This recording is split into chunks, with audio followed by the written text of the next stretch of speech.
لله وحده والصلاة والسلام على من لا نبي بعده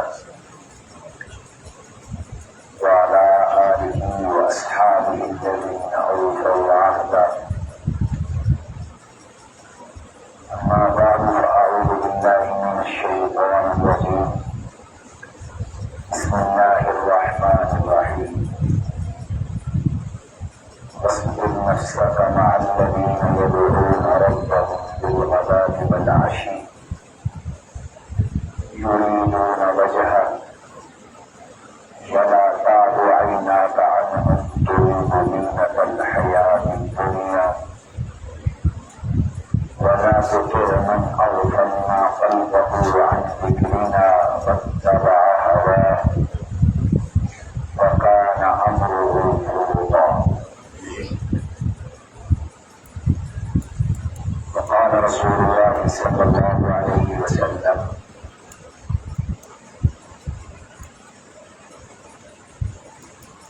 اتق الله ثم استقم. وقال قل آمنت بالله ثم استقم،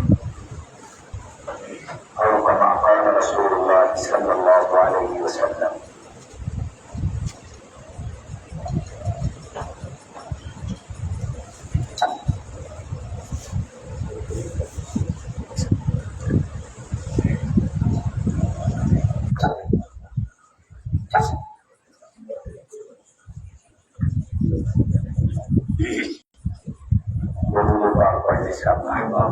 اللهم صل على محمد وعلى آل محمد كما صليت على إبراهيم وعلى آل إبراهيم إنك حميد مجيد.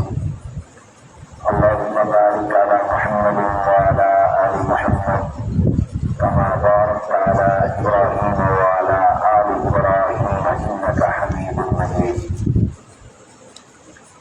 أستغفر الله ربي من كل ذنب وأتوب إليه. أستغفر الله ربي من كل ذنب وأتوب إليه. أستغفر الله الذي لا إله إلا هو الحي القيوم وأتوب إليه.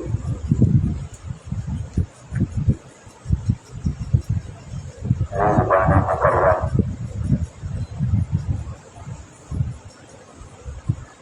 جامعہ قادریہ حنفیہ ملتان کے مدیر محترم،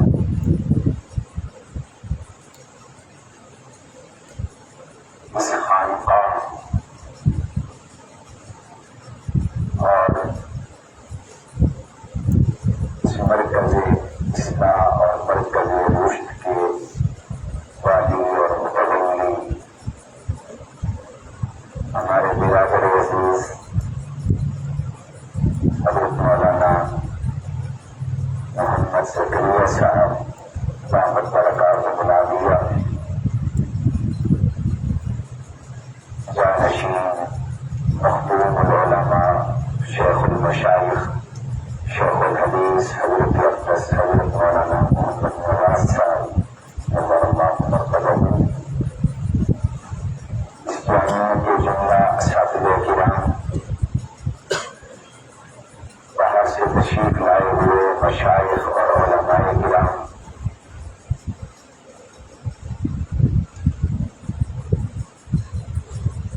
راہ حق سالکین، ذاکرین، شاغلین، عزیز طلباء کرام،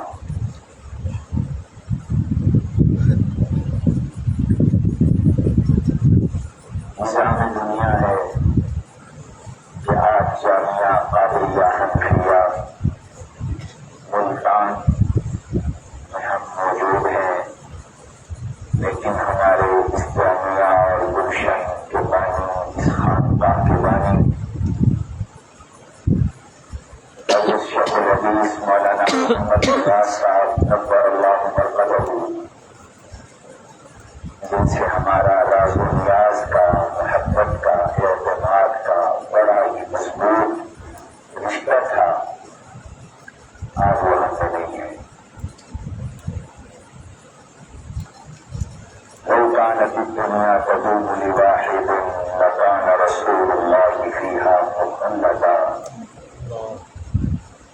اگر دنیا میں کسی نے ہمیشہ رہنا ہوتا تو دو جہاں کے سردار سید الاولین والآخرین رحمت للعالمین حضور نبی کریم صلی اللہ علیہ وسلم اس دنیا میں ہمیشہ رہتے.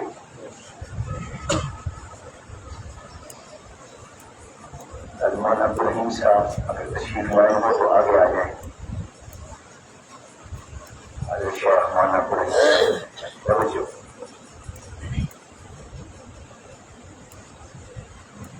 اور حضور رہتے تو اللہ نے حضور کو اختیار بھی دیا تھا. مجھے اور آپ کو تو کوئی اختیار نہیں ہے، لیکن سرکار دو عالم صلی اللہ علیہ وسلم کو اللہ نے اختیار دیا تھا. بخاری کی روایت ہے ان اللہ خیر عبدا بین ان یختار من زہرۃ الدنیا وبین ان یختار الآخرۃ فاختار الآخرۃ. حضور نے اپنا نام نہیں ذکر کیا، اشارتاً فرمایا. سیدنا ابی سعید خدری رضی اللہ عنہ کی روایت ہے اللہ نے بندے کو اختیار دیا ہے کہ وہ چاہے تو دنیا کا بادشاہ بن کے رہے اور چاہے تو وہ آخرت میں اللہ کے پاس چلا جائے، آخرت کو سدھار لے. اس بندے نے آخرت کو سدھار لیا، آخرت کو چن لیا، آخرت کو منتخب کر لیا.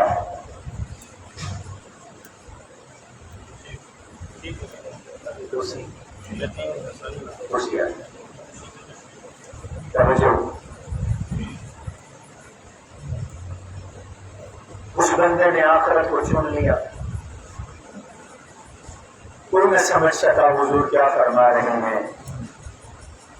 رازدان پیمبر، جانشین پیمبر، خادم پیمبر، عاشق پیمبر، معراج شناس پیمبر سیدنا صدیق اکبر رضی اللہ عنہ کی آنکھوں سے آنسو چھلک پڑے.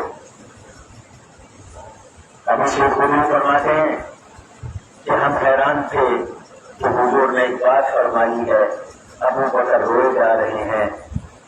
ہم نہ سمجھ سکے کہ ہم نہیں سمجھے، ابو بکر سمجھ گئے ہیں.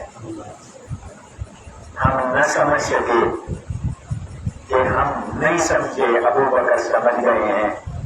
ابو بکر سمجھ چکے تھے کہ ان اللہ خیر عبدا میں عبدا سے مراد حضور صلی اللہ علیہ وسلم ہے اور حضور دنیا سے جانے والے ہیں. لیکن دوستو حضور دنیا سے چلے گئے، سارے نبی چلے گئے، لیکن اللہ کا دین زندہ ہے. وما محمد الا رسول قد خلت من قبله الرسل. بہت سے رسول گزر چکے سوائے عیسیٰ علیہ السلام کے، وہ آسمانوں کو زندہ تابندہ بسلامت باکرامت ہیں، اور اب وہ وقت آ چکا ہے کہ ان کا نزول ہونے والا ہے اور یہودیت کی اور دجالیت کی موت آنے والی ہے. باقی سب گزر چکے. أَفَإِن مَاتَ أَوْ قُتِلَ انقلبتم عَلَىٰ أَعْقَابِكُمْ. حضور اگر دنیا سے چلے گئے تو شہید ہو گئے تو کیا بے وفا بن جاؤ گے؟ فرمائے نہیں. پہلے سے اللہ نے ذہنی طور پہ صحابہ کو تیار کر دیا تھا. انقلبتم عَلَىٰ أَعْقَابِكُمْ. حضور سے بے وفائی کرنا، ایڑیوں کے بل پیچھے جانا ہے، اسلام سے پیچھے ہٹنا ہے. اور اگر تم اسلام سے پیچھے ہٹو گے تو اشارہ ہے اسلام تو رہے گا. وَمَن يَنْقَلِبْ عَلَىٰ عَقِبَيْهِ فَلَنْ يَضُرَّ اللَّهَ شَيْئًا. وہ خود بے وفا بن کر کٹ جائے گا، جس طرح شاخ کی ٹہنی کٹ کر خشک ہو جاتی ہے. درخت سلامت رہتا ہے، اسلام کا درخت رہے گا، دین کا درخت رہے گا. جو جڑ کے رہے گا وہ شاکر بنے گا، وہ قدردان بنے گا، وہ وفا بنے گا، اور جو کٹ جائے گا درخت رہے گا وہ خشک ہو کر چولہے میں جل جائے گا۔ وہ ٹہنی اس ٹہنی کی طرح جو چولہے میں جل جاتی ہے، خشک ہو جاتی ہے اور اس کا نام و نشان مٹ جاتا ہے۔ فرمایا اسلام کے ساتھ جڑے رہنا، وَمَن يَنقَلِبْ عَلَىٰ عَقِبَيْهِ فَلَن يَضُرَّ اللَّهَ شَيْئًا۔ اگر تم پیچھے ہٹ جاؤ گے اللہ کو کوئی نقصان نہیں پہنچا سکو گے۔ اللہ اپنے دین کا خود محافظ ہے، اللہ اپنے دین کے کاموں کا خود محافظ ہے۔ یہی پیغام ہے میرے لیے بھی اور آپ کے لیے۔ اللہ ان خانقاہوں کا محافظ ہے، اللہ ان مدارس کا محافظ ہے، اللہ ان دین کے کاموں کا محافظ ہے۔ یہ کسی کی ذات پر منحصر نہیں ہے۔ اس وجہ سے وَمَن يَنقَلِبْ عَلَىٰ عَقِبَيْهِ فَلَن يَضُرَّ اللَّهَ شَيْئًا وَسَيَجْزِي اللَّهُ الشَّاكِرِينَ۔ قدردان بنو، وفادار بنو، اللہ تمہیں بدلہ دیں گے، اللہ تمہیں جزا عطا فرمائیں گے۔ حضور دنیا سے چلے گئے، حضرت ابوبکر صدیق کے زمانے میں، ان کے عہد خلافت میں جو 2 سال 2 ماہ 10 دن ہے، اس 2 سال 2 ماہ 10 دن میں اسلام گھٹا نہیں، اسلام بڑھا ہے۔ پھر سیدنا عمر بن خطاب رضی اللہ تعالیٰ عنہ کا دور خلافت آیا، وہ سنہری دور خلافت، وہ مضبوط دور خلافت جس پہ آج بھی اسلام کی عمارت کھڑی ہوئی ہے، وہ مضبوط دور خلافت اور دور حکومت، وہ انتظام، وہ عدل، حسن انتظام کا، رفاہ اور خدمت کا، مساوات اور برابری کا وہ نظام کہ جس نظام کو آج بھی دنیا کاپی کر رہی ہے، یورپ بھی جن سے قوانین لے رہا ہے، ان کے دور میں اسلام پھیلا اور پھیلتا چلا گیا۔ اور یا اسلام جزیرۃ العرب میں تھا جب حضور اس دنیا سے تشریف لے جا رہے تھے، صرف جزیرۃ العرب میں تھا، اور جزیرۃ العرب میں بھی یہود موجود تھے، نصارہ موجود تھے۔ آپ نے وصیت فرمائی تھی اخرجوا اليهود والنصارى من جزیرۃ العرب، جزیرۃ عرب سے ان کو نکال دینا۔ فاروق اعظم نے حضور کی خواہشیں بھی پوری کر دی، وصیتیں بھی پوری کر دی، صرف جزیرۃ العرب میں نہیں 3 بڑے اعظموں نے اسلام کو پھیلا دیا۔ حضور دنیا سے چلے گئے، اسلام بڑھتا چلا گیا۔ سبحان اللہ، یہی سنت اللہ ہے۔ فقط نہیں کہ میں اس میں مزید بات کروں۔ حکیم الاسلام قاری محمد طیب صاحب رحمۃ اللہ تعالی علیہ ارشاد فرماتے ہیں، اللہ کا نظام ہے کہ اللہ بڑوں کو اپنے پاس جنت میں بلا لیتے ہیں اور چھوٹوں کو صلاحیتوں کے اظہار کا، اپنی خداداد اور چھپی ہوئی استعدادوں کے اظہار کا موقع دیتے ہیں۔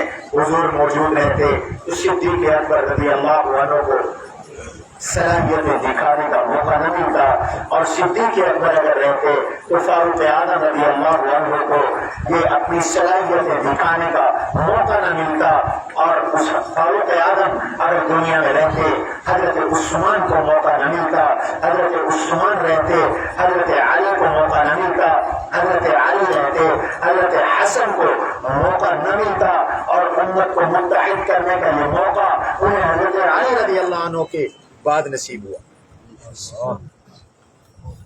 یہ اللہ کا نظام ہے۔ اس لیے ہمیں ان دینی مراکز کے لیے اور خانقاہوں کے لیے دعائیں کرنی چاہیے۔ اللہ ہمارے اس مرکز کو اور اس خانقاہ کو ہمیشہ ہمیشہ آباد رکھے، اور اس کے خدام اور منتظمین اور متولیان اور محتمم اور تمام عملے کو وہ صلاحیتیں عطا فرمائیں جو ایک بافیض خانقاہ کے لیے اور ایک معیاری دینی عالمی دینی ادارے کے لیے ہوتی ہیں۔ اللہ وہ عطا فرمائیں اور دی ہوئی صلاحیتوں میں اور برکتیں عطا فرمائے. چونکہ یہ خانقاہی اجتماع ہے، میں نے جو آیت پڑھی ہے آپ کے سامنے، یہ سورہ کہف کی آیت ہے.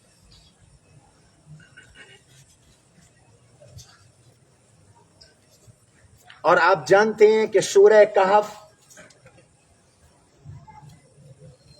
فتنوں کا علاج ہے. سورہ کہف میں فتنوں کی نشاندہی کی گئی ہے، اور سورہ کہف میں فتنوں کا علاج بتایا گیا ہے.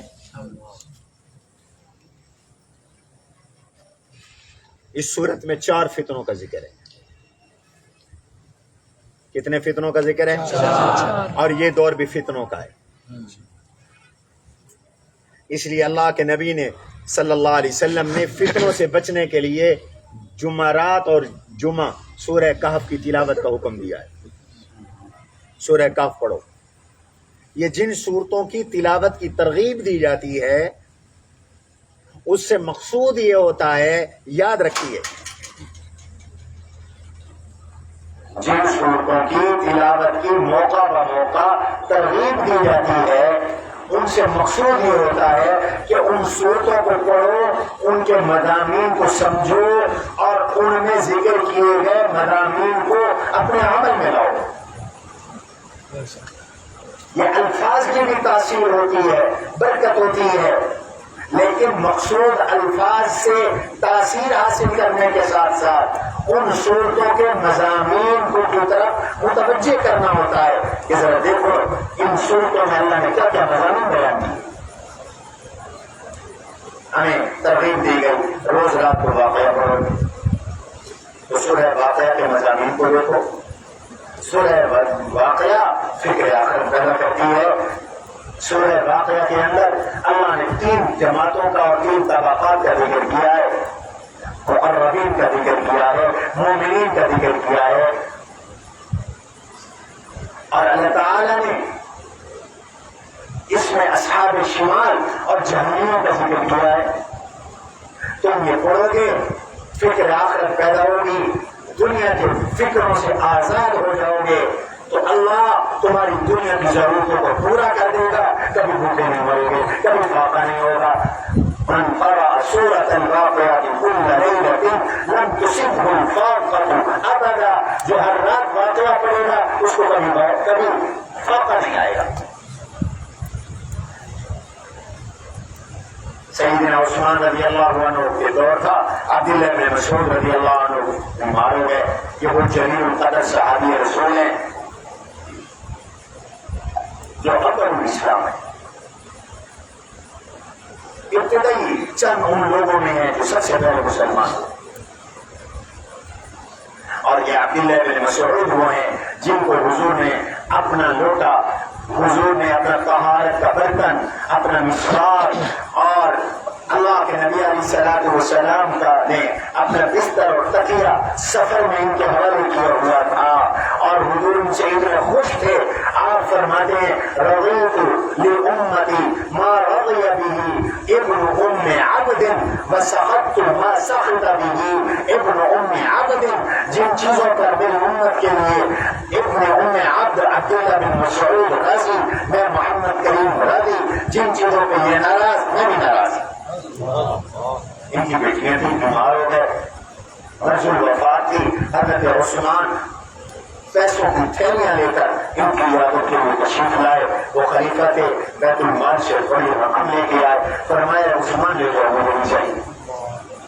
حضرت آپ کو نہیں چاہیے، آپ کی بیٹیاں ہیں، آپ کے بعد بیٹیوں کے کام آ جائے گا. فرمایا ہاں، میں نے جب سے اپنی بیٹیوں کو واقعہ یاد کروائی ہے مجھے ان کے فاقے کا کوئی اندیشہ نہیں ہے کہ اللہ کے نبی علیہ الصلوۃ والسلام نے فرمایا تھا جو ہر رات واقعہ پڑھے اس کو کبھی بھی فاقہ نہیں آئے گا.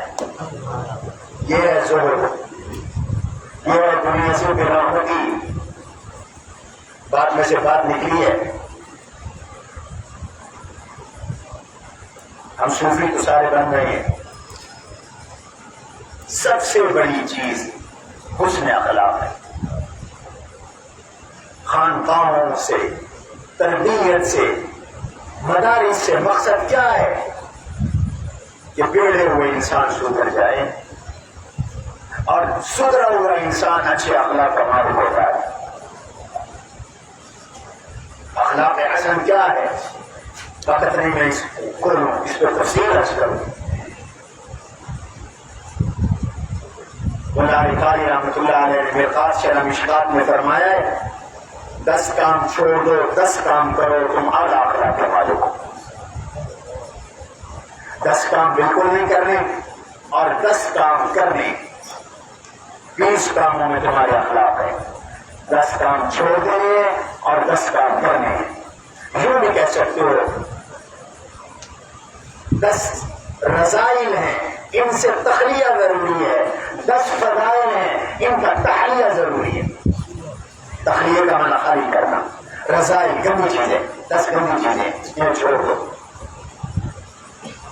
اور 10 بڑی کام کی چیزیں ہیں ان سے اپنے آپ کو مزین کر لو، تحلیہ کر لو، ان کا زیور پہن لو، ان کو اختیار کر لو۔ 10 پرہیزیں ہیں، 10 علاج ہیں، 10 احتیاطی ہیں۔ وہ 10 کیا ہیں؟ الطعام والکلام، کھانا زیادہ نہیں کھانا، اتنا کھانا ہے جتنی ضرورت ہے۔ الکلام، بہت نہیں بولنا،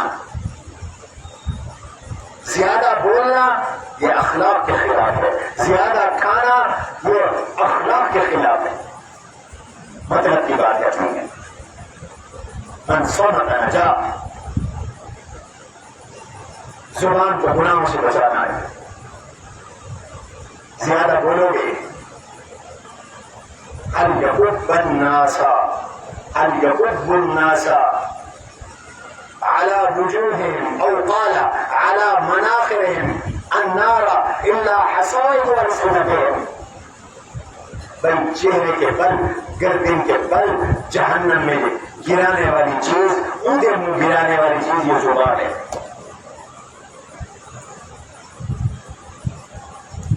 ترک کلام، ترک طعام، بلکہ قلت کلام، قلت طعام، کم کھانا، کم بولنا،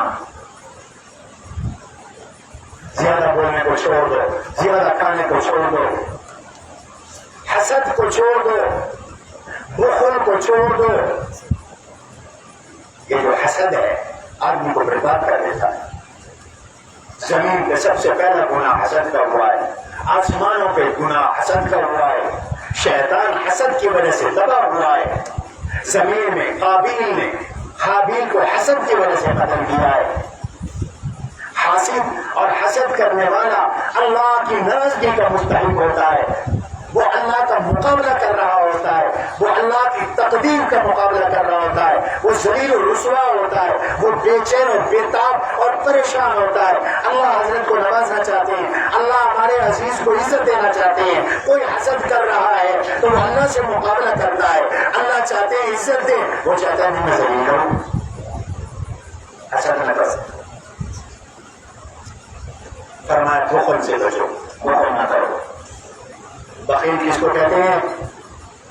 تو کم از کم مال کے حق جو فرض ہے وہ ادا نہ کرے، زکات ادا نہیں کرتا بخیل ہے، فطرانہ ادا نہیں کرتا بخیل ہے، صاحب استطاعت ہے، صاحب نصاب ہے، قربانی نہیں کرتا بخیل ہے، کوئی رکاوٹ نہیں ہے، حج نہیں کرتا فرض ہونے کے باوجود، یہ بخل ہے۔ بخل نہ کرو۔ اللہ اکبر۔ فرمایا حب جاہ سے بچو، حب مال سے بچو۔ آج ہر بندہ مال کے لیے اندھا ہے، مارا مارا پھر رہا ہے، پیسہ ہے، حلال کا ہے، حرام کا ہے۔ یہ چوریاں حب مال میں ہو رہی ہیں، ڈکیتیاں حب مال میں ہو رہی ہیں، کرپشن حب مال کی وجہ سے ہے۔ لوگ دین کو چھوڑ کر دنیا اختیار کر رہے ہیں، مال کی محبت میں پاگل ہو کر۔ ان میں سے ہر ایک موضوع تفصیل کر رہے ہیں۔ حب جاہ سے بچو، حب مال سے بچو، بخل سے بچو، حسد سے بچو، اور فرمایا تکبر سے بچو، عجب سے بچو، ریا سے بچو۔ اپنے آپ کو بڑا سمجھنا، دوسرے کو حقیر سمجھنا، یہ تکبر ہے۔ عجب اپنے آپ کو اچھا سمجھنا، اپنی تعریفیں کروانا، یہ عجب ہے۔ ریا اور دکھلاوے سے بچو، غضب سے بچو، یہ 10 کام نہیں کرنے، اور 10 کام کرنے ہیں۔ نمبر 1 توبہ، گناہ ہوا نہیں اور توبہ کی فکر ہوئی نہیں، ہر وقت توبہ کرو، استغفار کرو۔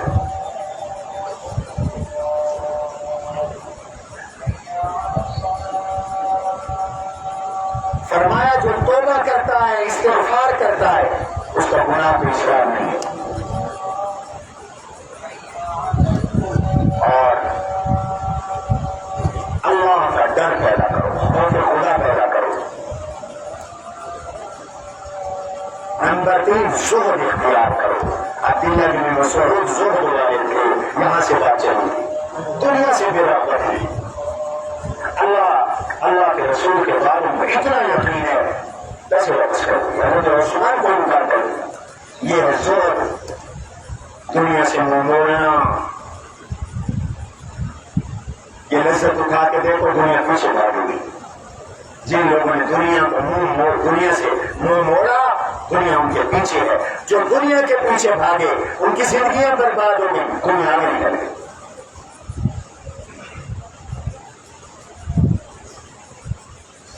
ایک آدمی سفر میں تھا، بخاری کی ایک شرح میں نے یہ واقعہ پڑھا۔ مسافر تھا، اس زمانے میں ہوٹل نہیں ہوتے تھے، ریسٹورینٹ نہیں ہوتے تھے، بھوک لگی تھی، رہنے کی جگہ بھی چاہیے تھی۔ دوڑ میں داخل ہوا، ایک مسجد نظر آئی، مسجد میں چلا گیا۔ تو مسجد میں جا کے دیکھا 3 آدمی ہیں، ایک کونے میں بیٹھا ہے، دوسرا دوسرے کونے میں بیٹھا ہے، تیسرا تیسرے کونے میں بیٹھا ہے۔ ایک کونا خالی تھا، یہ بھی وہاں جا کے بیٹھ گیا، یہ سوچ کر کہ یہ کھائیں گے تو میں بھی کھا لوں گا، ان کو کے لیے وہ کھانا لائے گا تو میں بھی ان کے ساتھ شریک ہو جاؤں گا۔ تھوڑی دیر گزری، ایک لڑکی آئی، توجہ فرمائیے، ایک لڑکی آئی، اس کے پاس بریانی تھی، گرم گرم، بڑی خوشبودار، شاندار، چاول کے اندر گوشت۔ وہ پہلے ایک کے پاس آئی، اس کو پیش کیا، کھانا پیش کیا، اس نے منہ پھیر لیا، اس نے زبردستی اس کو کھانا کھلایا، اس کو روٹیاں نکال کر، ہڈیاں نکال کر، ان سے گوشت اتار کر اس کو کھلایا۔ انہوں نے کھانا کھایا، روٹیاں کھائیں اور ہڈیاں نکال کر اس کے منہ پہ پائی، اس عورت کے منہ پہ پائی۔ پھر وہ دوسرے کے پاس گئی، اس نے بھی یہی کیا، اس نے بھی اس کے ساتھ یہی کیا، اس نے بھی اس کے ساتھ یہی کیا۔ پھر تیسرے کے پاس گئی، اس نے بھی اس کے ساتھ یہی کیا، اس نے بھی اس کے ساتھ یہی کیا۔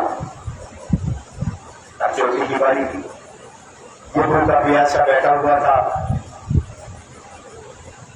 اس نے اسے بھی بریانی دی، اسے بھی روٹیاں دی۔ اس نے سمجھا کہ یہاں کی ریت یہی ہوگی کہ کھاؤ اور ہڈیاں منہ کھلانے والے کے منہ پہ مارو۔ اس نے بھی ہڈی اس کے منہ پہ ماری، اس نے ہڈی منہ پہ کیا ماری، اس نے تھپڑ نکالا اور اس کے منہ پر زوردار طریقے سے رسید کیا اور تماچا مارا، اور اس کو کہا تجھے شرم نہیں آتی، تجھے تہذیب نہیں، میں تجھے کھانا کھلا رہی ہوں اور تو مجھے ہڈیاں مارتا ہے۔ وہ کہنے لگا پہلے 3 نے بھی تو تیرے ساتھ یہی کیا، دونوں کو کچھ نہیں کہا۔ یہ لڑکی کہنے لگی، یہ عورت کہنے لگی تو جانتا نہیں میں کون ہوں، میں دنیا ہوں۔ یاد رکھو عالم امثال میں دنیا کی جو شکل ہے وہ عورت کے ساتھ ہے، حضور صلی اللہ علیہ وسلم معراج پر تشریف لے گئے تو ایک عورت نے آپ کو پکارا، بڈھی تھی، حضور نے مڑ کے نہیں دیکھا، جبریل امین نے فرمایا یہ دنیا تھی، اگر آپ اس کی طرف توجہ کر لیتے تو آپ کی امت کو گمراہ کر دیتے۔ عالم مثال میں دنیا کی شکل عورت کے ساتھ ہے تو وہ دنیا تھی، اور وہ کہنے لگی کہ وہ 3 آدمی تو مجھ سے روٹے ہوئے ہیں، مجھے چھوڑ گئے ہیں، میں ان کو مناتی پھر رہی ہوں، میں ان کی منتیں کرتی پھر رہی ہوں، میں ان کے لیے کھانے ملاتی ہوں، میں ان کے لیے گوشت ملاتی ہوں، وہ مجھے مارتے ہیں، بے عزتی کرتے ہیں، میں تب بھی ان کے پاس جاتی ہوں، اور تو میرا طالب ہے اور تو بھوکا پیاسا، تو مجھے چاہنے والا، تجھے کیسے جرت ہو گئی تو میرے منہ پہ تھپڑ مارے؟ ارے میاں، جو زہد اختیار کرتا ہے، دنیا سے بے رغبتی اختیار کرتا ہے، دنیا سے منہ موڑتا ہے، اللہ کی طرف اپنا رخ کر لیتا ہے، دنیا اس کے پیچھے ہوتی ہے، دنیا اس کے پیچھے ہوتی ہے۔ 10 کام کرنے ہیں: توبہ، خوف خدا، زہد، صبر، مشکل حالات کے صبر، شکر، نعمتوں کا اللہ کا شکر،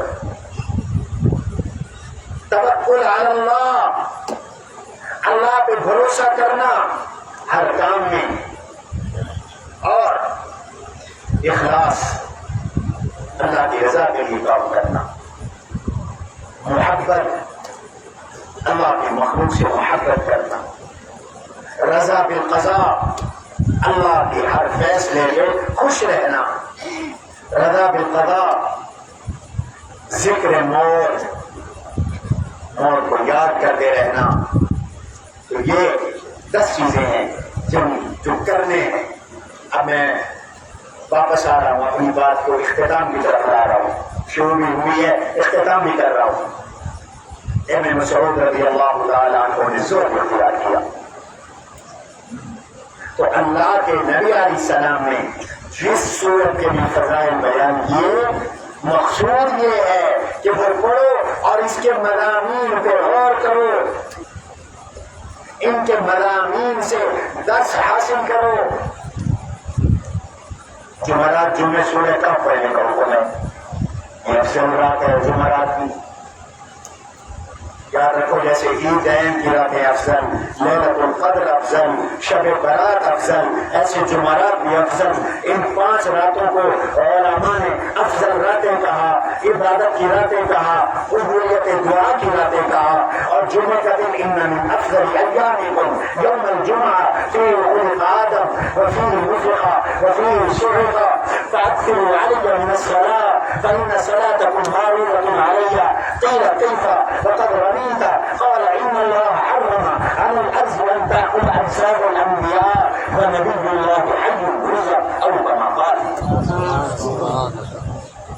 اللہ کے نبی علیہ السلام نے فرمایا بہترین دن ہے، تو اس بہترین دن میں سورہ کہف کی تلاوت۔ یہ سورہ کہف کی تلاوت سے کیا ہوگا؟ فتنوں سے بچو گے۔ کیوں؟ ان میں فتنوں کا ذکر ہے، 4 فتنوں کا ذکر ہے۔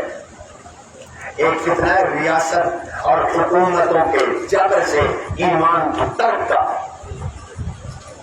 ریاست اور حکومت آپ کو زبردستی دین چھوڑوا رہی ہو، جیسے اصحاب کہف کو بادشاہ وقت دقیانوس نے یہ الٹیمیٹم دے دیا تھا کہ 3 دن کے اندر اندر تم توحید کو چھوڑ دو اور مشرک بن جاؤ ورنہ قتل کر دیے جاؤ گے، ورنہ قتل کر دیے جاؤ گے۔ یہ فتنہ ہے، اور آج بھی دنیا میں یہ فتنہ شروع ہو چکا ہے۔ غزہ کے باروں پر کیا ظلم نہیں ہو رہے، آپ نہیں دیکھتے؟ وہ کہتے ہیں چھوڑو غزہ کو، تمہیں گھر دیتے ہیں ورنہ تمہیں ختم کر دیں گے، اور 90% ختم کر دیا ان ظالموں نے۔ ان کے یہاں کوئی انسانی احساس نہیں رہا، یہ سب کہنے کی باتیں تھیں، دنیا نے دیکھی۔ یہ ایک بڑا فتنہ ہے، دین بچانا۔ آج دین چھڑوایا جا رہا ہے ڈنڈے کے زور پر۔ دنیا کے اندر ایسے حالات آ جائے تو کیا کریں؟ سورہ کہف جاری، کیا کیا کریں گے؟ ایک مال کا فتنہ ہے، مال اللہ سے غافل کرتا ہے، آخرت سے غافل کرتا ہے، مال طغیان اور سب کا شکار کرتا ہے، مال قارون بنا دیتا ہے، مال فرعون بنا دیتا ہے، مال شداد بنا دیتا ہے، ولید بن مغیرہ بنا دیتا ہے۔ مال کا بھی بڑا فتنہ ہے، اس فتنے سے کیسے بچے یہ بھی کافی بتایا۔ علم بھی بعض اوقات باعث فتنہ ہوتا ہے، تکبر پیدا ہو جاتا ہے، علم کی وجہ سے دلوں کے اندر دوسروں کی تحقیر پیدا ہو جاتی ہے، تو علم والے فتنے سے کیسے بچے یہ بھی صورت صاحب نے بتایا۔ اور چوتھا جس فتنے کا ذکر ہے وہ ہے حکومت کا فتنہ، اقتدار مل جائے، منصب مل جائے، عزت مل جائے، شہرت مل جائے، عہدہ مل جائے، افسری مل جائے، وزارت مل جائے، تو پھر آدمی کو فتنہ لاحق ہوتا ہے۔ آدمی کیسے بچے اس فتنے سے؟ ان چار فتنوں کا ذکر ہے اس سورہ کہف میں، اور ان چاروں کا علاج ہے۔ اس فقیر نے اپنی تفسیر نقوش قرآن میں یہ چاروں فتنے اور ان چاروں کا علاج وہاں ذکر کر دیا۔ یہاں کتب خانے میں یقیناً موجود ہوگی، دیکھ لو طلبا۔ دین کی تبدیلی کا جو فتنہ ہے، اس فتنے سے بچنے کے لیے اللہ تعالی نے دو علاج بتائے۔ پہلا علاج اتل ما اوحی الیک من کتاب ربک لا مبدل لکلماتہ ولن تجد من دونہ ملتحدا۔ دوسرا علاج واصبر نفسک مع الذین یدعون ربهم بالغداة والعشی یریدون وجہہ۔ دو کام کرو۔ پہلا کام فرمایا قرآن کے ساتھ چمٹ جاؤ۔ اتل ما اوحی الیک من کتاب ربک، قرآن کی تلاوت کرو۔ لہذا ہر طالب کے لیے، ہر عالم کے لیے، ہر صوفی کے لیے، ہر سالک کے لیے، ہر خانقاہ کے مرید کے لیے سب سے بنیادی وظیفہ نماز کے بعد تلاوت قرآن ہے۔ قرآن کی تلاوت کرو بھائی۔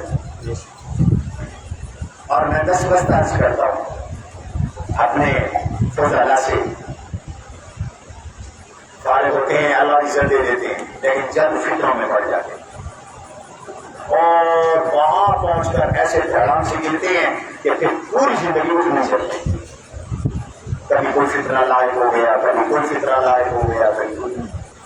آپ ماضی کے چند نام پر لوگوں کو دیکھیں، اٹھے تھے چھاپ کی طرف بیٹھے، پتہ ہی نہیں کہاں ہیں، زندہ ہیں، مر گئے ہیں، کہاں ہیں۔ اور ایک زمانہ تھا ان کا پوچھی بولتا تھا یہ کیا ہوا؟ اعمال سے دوری کی وجہ سے فتنے میں پڑ گئے۔ قرآن کی تلاوت کریں۔ اتل ما اوحی الیک من کتاب ربک، اپنے رب کی کتاب کو پڑھو۔ ولن تجد من دونہ ملتحدا، بھائی قرآن سے کوئی بندہ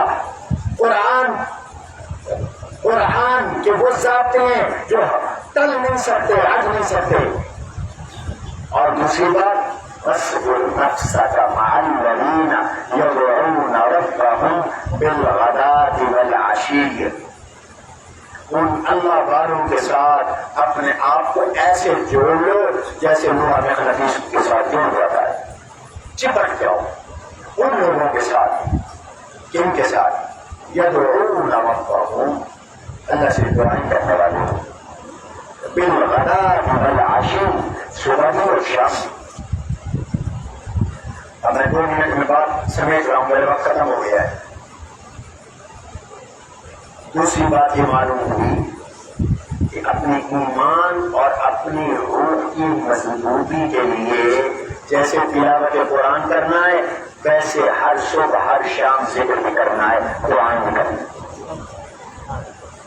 آج ہم دعاؤں سے غافل ہیں، کسی کے گھر میں جنات ہے، کسی پہ جادو ہے، گھر میں بے برکتی ہے، چوریاں ہو رہی ہیں، گھر کے اندر ناچاقی ہے، لڑائیاں ہیں، جھگڑے ہیں، اور بھائی گھروں کو ہم نے شیطان کا گھر بنایا ہوا ہے۔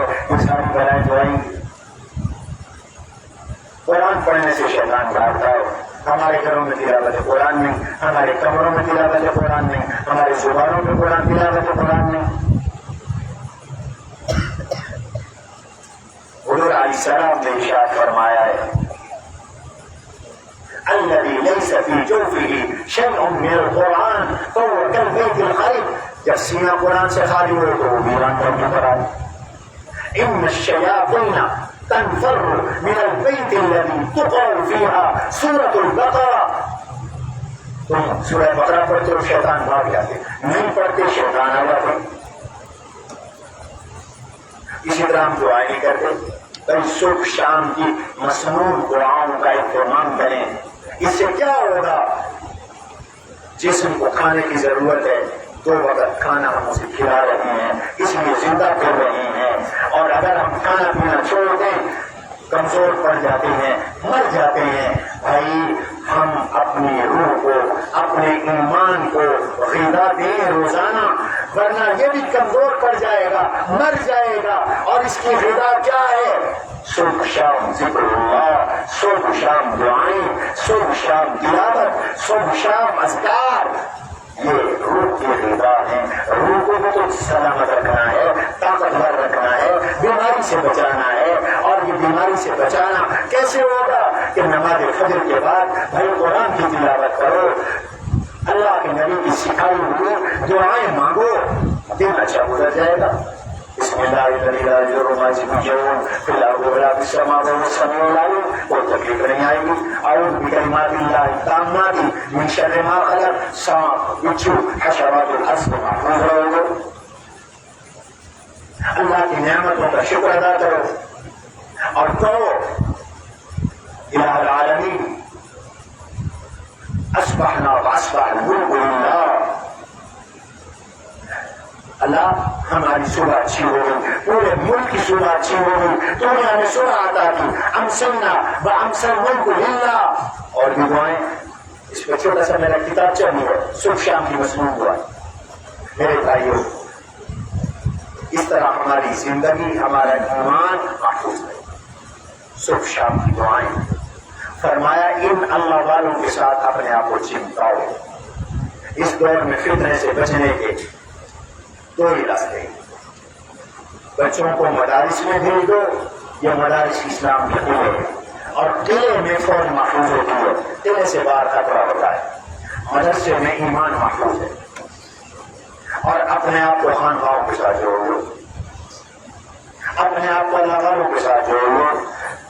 یہ خانقاہیں, جتنی دیر خانقاہ میں رہو گے اللہ نہیں کرو گے, گناہوں سے بھی بچو گے, خوشبوئیں لے کے جاؤ گے. یہ اعمال کی خوشبوئیں ہیں, وہ لے کے جاؤ گے, اور انشاءاللہ آپ کا آنا بیکار نہیں جائے گا.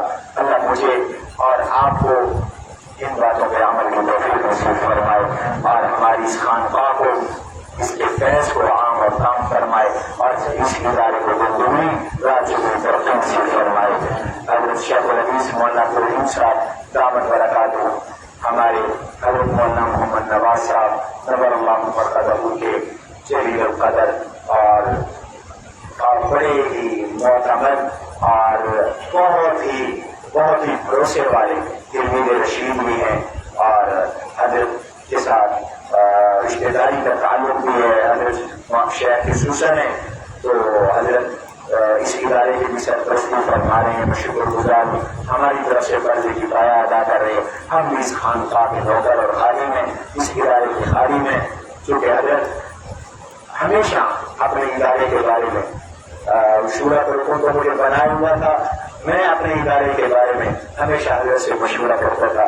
حضرت مجھ سے مشورہ فرماتے تھے, تو اس ادارے کے ساتھ ہمارے دل کی ایسے ہی دھڑکنیں ہیں جیسے اپنے ادارے کے ساتھ ہیں. دل سے دعا ہے اللہ تعالیٰ اس کے فیض کو عام و کام فرمائے, اور حضرت کے جانشین جو حضرت نے اپنی زندگی میں مقرر کیے, علماء کی مشاورت سے مقرر کیے, اللہ تعالیٰ ان کی صلاحیتوں میں, علم میں, عمل اور تقوی میں, صلاحیتوں میں اور زیادہ برکتیں